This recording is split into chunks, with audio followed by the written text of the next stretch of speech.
Hello there, back to me on this the questions and answers in taking judge accreditations. And let's jump right into the point. Uh, and this the problems and answers. So at the first beginning, you need to take note or just pause the video and you need to give your answers. And if you get 1 point, you can answer one questions well or and inappropriate questions, so thus you will get 1 point. But if you couldn't give the a good answers or the true answers, so meaning to say you don't get 1 point in each questions. So hopefully these questions I provide to you will help you when you will take judge accreditations. Okay, this is the first 10 questions, and you need to pause or just screenshot this video and you answer by yourself. Then the second one, this is 11 to 20, so you should answer by yourself. After you answer by yourself, I'll give you the answers, and hopefully this answer help you to have more understanding how to be a judge. Okay, and now I'll give the answers. So let's jump to the second part. Question and answers. Number one, an opposition has the right to choose whether to be pro or contra toward the motions. Okay, the answer is false. Governments must be pro and oppositions must be contra. Number two, as the first speaker, government only needs to provide contextualizations of the motion. The arguments are for the second speaker. False. The first and second speaker must bring arguments. And number three, the oppositions may agree or not agree to the government's urgency or problem identifications. Okay, true, the class could be in the justification point and its solution. Number four, the opposition must offer a counter proposal or alternative solution to what the problems offered by the governments. And the answer, false. It is not an obligation of oppositions to bring a solution. It is allowed for oppositions for only showing that status quo is better. Number five, it is government's second speaker's job to provide solution after the first speaker provide contextualizations of the motion and justifications. False. Solutions should be brought from the first speaker. Number six, it is okay for the second speakers not to bring new arguments, but rather only strengthen the first speaker's arguments. False. The second speakers must bring arguments, and it is okay to strengthen the first speaker's arguments. Number seven, in case the team government set a touristic definition, it is not possible for team oppositions to provide rebuttals. And you guys would actually a touristic definitions, you need to check my first video and my previous video. I have already explained there, so you can answer these questions and this question. Okay, and this the answers. It is possible, and false. It is possible rebuttals could be given in a touristic definition, and as an example, the team may bring inconsistent arguments or irrelevant cases. There, the rebuttals could be given by the other speakers. Okay.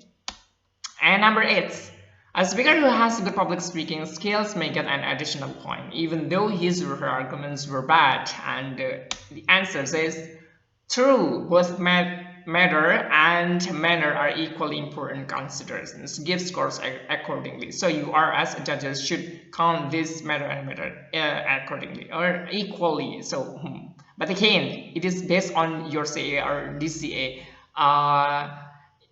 Even does your CA or DCA give that those these two matter and manner are equally important. So you need to pay attention to your CA and DCA, but usually matter and manner are equally important. Okay, number nine, judges may use his or her expertise and specific knowledge to penalize fake or wrong facts. And the answer, false. Adjudicators must not interfere in the debate judge the debate as it is. So you are, as an adjudicator, shouldn't interfere in the debates. Exactly, you couldn't do that. Okay, judge the debate as it is. What actually happened in the debate, yeah, you need to only judge what actually happened in the debate. You cannot interpret by yourself, by using your knowledge, by using your specific knowledge. It is not allowed for you to do so.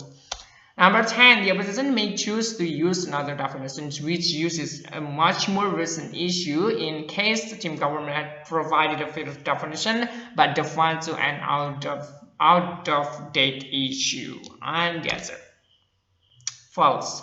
The only time when an opposition may change definitions is only when there is no room to debate. So guys, if the opposition have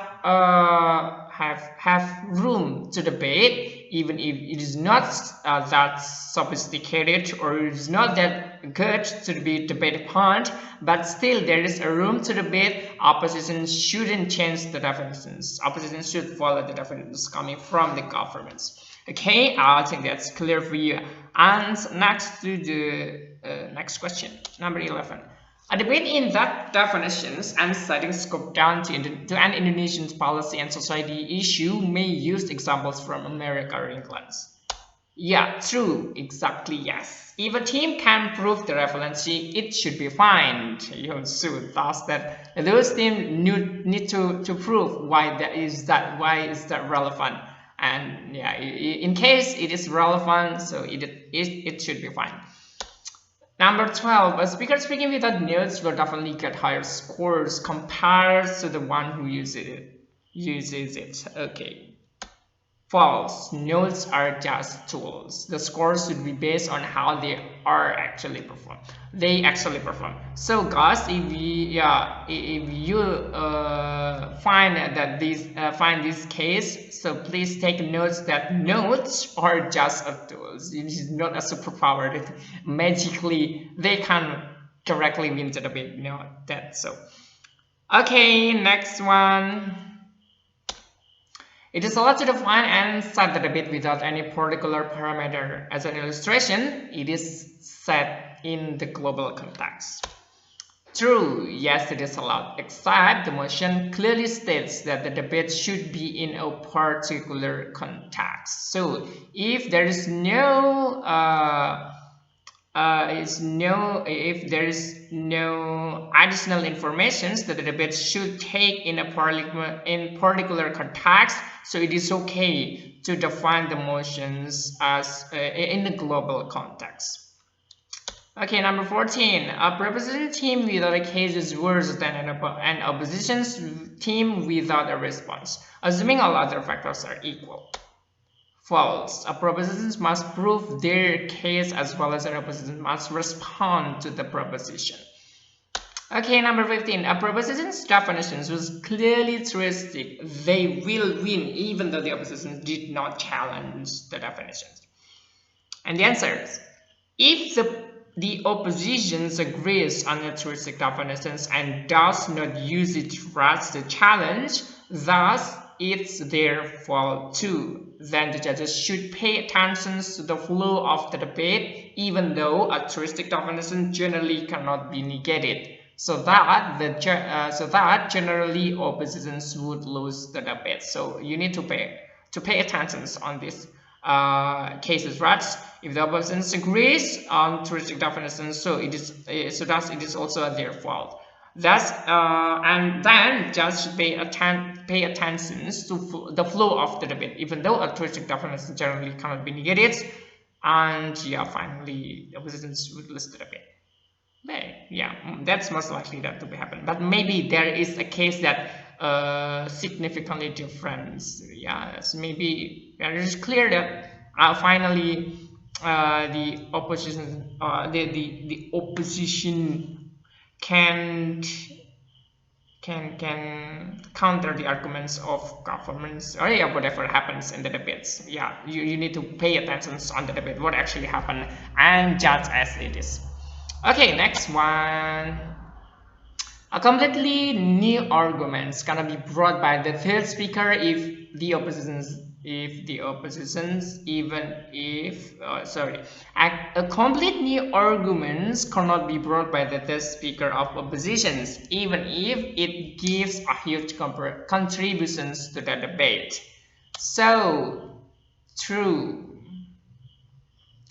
It is against the rules and the principle of the fairness. So completely new arguments are not allowed.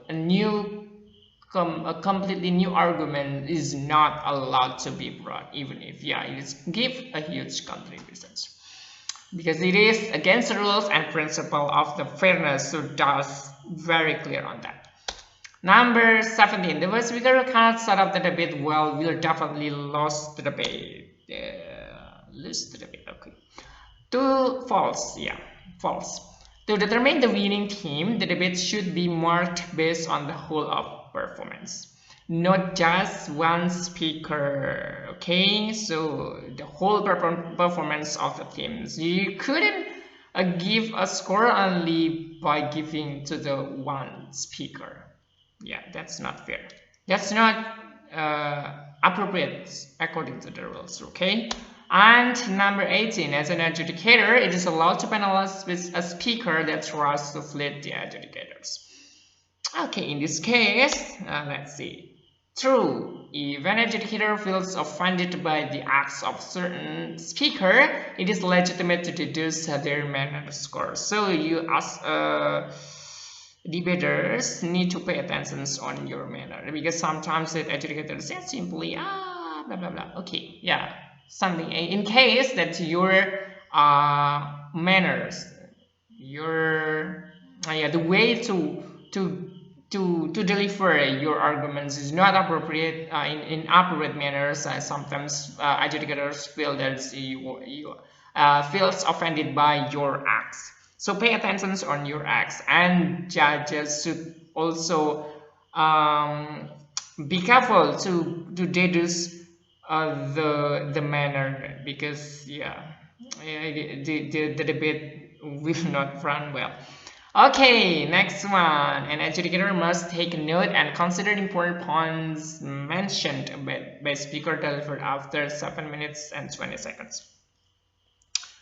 And the answer, after 7:20, anything must not be taken into account. You couldn't take it into account after 7:20 seconds, 7 minutes 20 seconds. Everything that the debaters have already mentioned, you shouldn't take it into account, even if that the arguments is mind-blowing or it is flawless. It cannot be counted.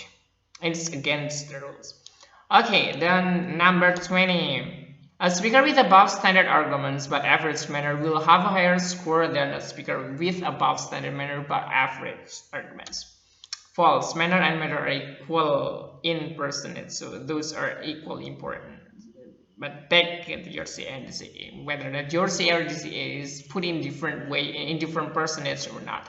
But generally, manner and matter are equal in percentage. So these all the answers. So hopefully this will help you to prepare you in judging experience or taking a judge accreditations. But it is not only the questions when you take an accreditations. Usually that you also should directly acting like judges, and DCA and DCA will give you debate exhibitions by using of videos or live. So and in that the score is higher than only this of question and answers in 20 in true or false questions. So you need also to have a practice how to be judge, because it is not easy to be judges. It is more difficult rather than to be adjudicator and rather than to be a debaters, because when you are becoming a debaters you only need to pay attention or in your arguments and also rebuttals that you can deliver by yourself. But then if you're becoming an adjudicator, you need to pay attention on both teams, and each team consists of six speakers, so thus it is more difficult. Yeah, you need to practice a lot. So guys, hopefully you have a better score. And this is the last one. If the information provided is useful for you, subscribe, like, comment, and share. I'll be more than happy to see you in my next video. Hopefully I can make my next video. Okay guys, that's all for me, and see you later. Bye. Bye.